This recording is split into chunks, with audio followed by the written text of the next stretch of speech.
What's going on, good people? It's your boy Iceberg. We're out here in the garden. We're going to take a look in the greenhouse because, you know, we have our fall seedlings in there. There's a whole lot going on in there. I know it's been a little while since I've given y'all a look at them. So there's a lot of change going on with the seedlings. So I'm going to turn the camera around. We're going to take a look and see what we got going on.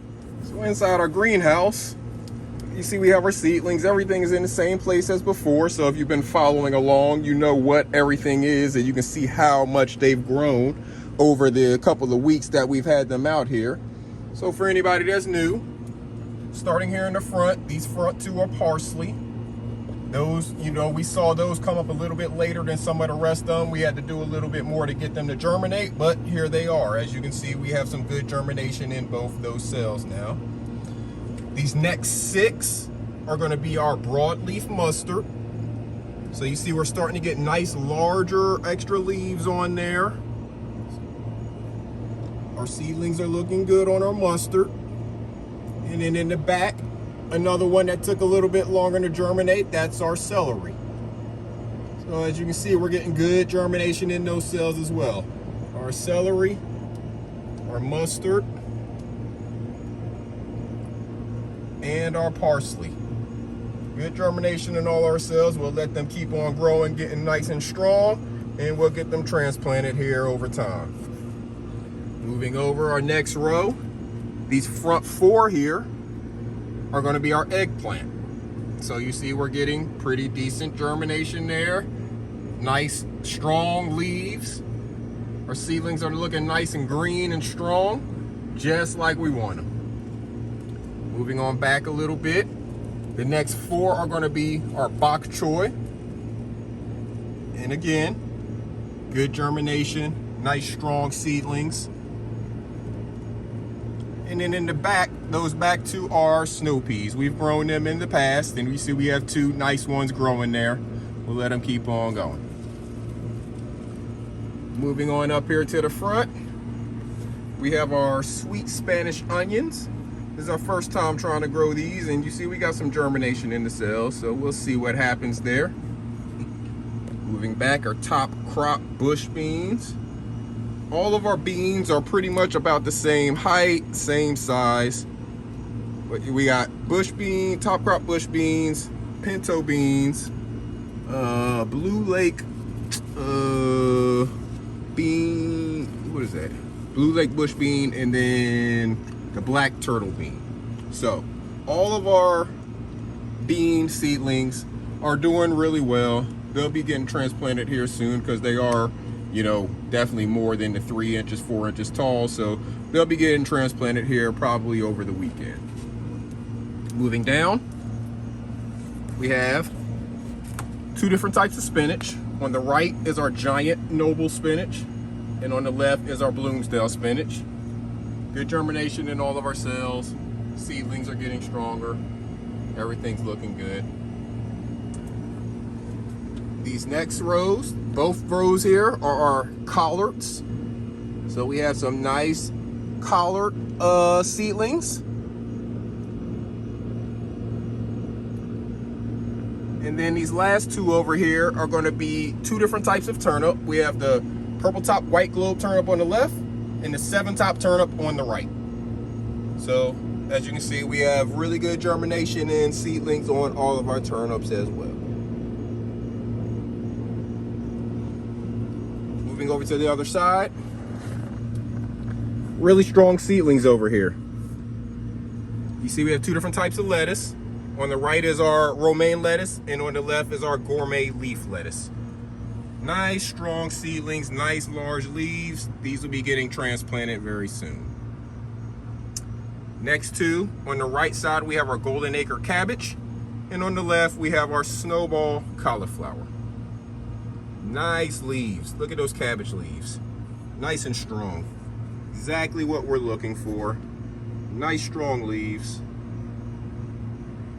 Everything is looking healthy. Seedlings are growing strong. Cauliflower is looking good as well. I haven't grown cauliflower, but we're going to try.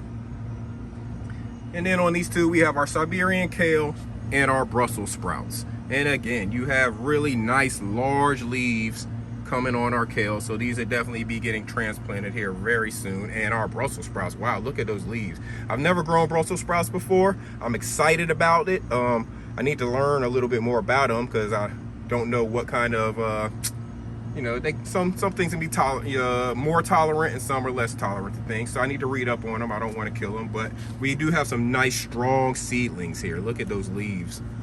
So we have a nice strong Brussels sprout seedlings here. It actually already starts to smell like Brussels sprouts a little bit. And then moving on down, we have a couple more. We have our sugar snap pea. We only got one side of this to germinate, and as you can see, it's going crazy. So I'm going to be transplanting this over the weekend as well.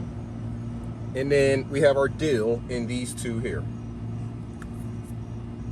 So we have a lot of seedlings going on, a lot to be transplanted, a lot to continue to nurture and grow our seedlings. Of course, you know, we have our pumpkin seedlings downstairs.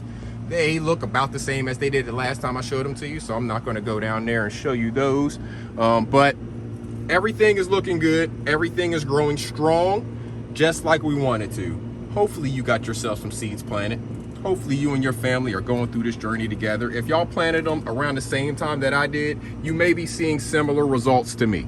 You may be seeing different results. It all varies based on your climate, how much you're watering, how much sun they're getting, what type of variety of plants, you know, you're growing. All of those different things make a difference. So don't necessarily compare yourself to me unless you are in the exact same type of climate that I'm in and growing the same type of stuff as me. Then maybe you may be a week ahead, you may be a week behind, yours may be doing better than mine, or maybe they're a little bit behind. But either way, the fact that you actually made the effort and planted the seed, that is what's important. So if you haven't planted a seed already, make sure you take some time and plant a seed. You may need to do it indoors now because the weather is definitely getting much cooler here pretty soon. I'm going to be closing down the greenhouse as far as closing the door on the front and closing the windows on the side because we're not getting frost yet, so I'm not concerned with it. Our lows are still in the mid 50s. But as the temperature continues to go down, I'm gonna have to close down the sides of the greenhouse, close the front to keep our heat and moisture, keep our heat on the inside, and it will retain some moisture on the inside as well. But we're definitely trying to keep that heat in, keep the frost out. So get yourself something planted. If you don't have a greenhouse, maybe it's something for you to invest in. You can extend your growing season. You can grow stuff year round if you have the right climate. So plant a seed, good people. Do it with the kids, do it for your family. Grow your own food. Know where your food is coming from. I'm gonna flip around and show you these peppers really quickly rather than shooting a whole video of our spring and summer plants. Let's take a look at these peppers. Look at them peppers. This is stuff that we planted months ago. Y'all saw when I planted these. Look at those peppers all over it. This plant is exploding with peppers. That one there is probably about ready to come off. You see, these are still the greenish yellow color. This one's starting to turn. We got one here that's orange. One back there that's red. Over here, this plant is also full of peppers. This one right here is starting to turn, this big one here. All these other ones are still growing. So this pepper plant is doing amazing, and we planted this late in the season, but as you can see, it is exploding with peppers. Same thing is happening with my bell pepper plants downstairs. They are exploding with peppers here late in the season. So don't give up on your plants, good people. Plant that seed. You may take a little bit longer for some things to produce a harvest, but the fact that it produces a harvest is what's important. So take care of yourselves, take care of each other, make sure you get you something planted for you and your family. Grow a garden. There will be an abundance of vegetables for you to have for your family, and then you'll have to figure out what to do with the rest, whether you're giving it away, whether you're preserving it, whatever you choose to do, you'll have it there and available. So till next time, good people, this is Iceberg. Salute.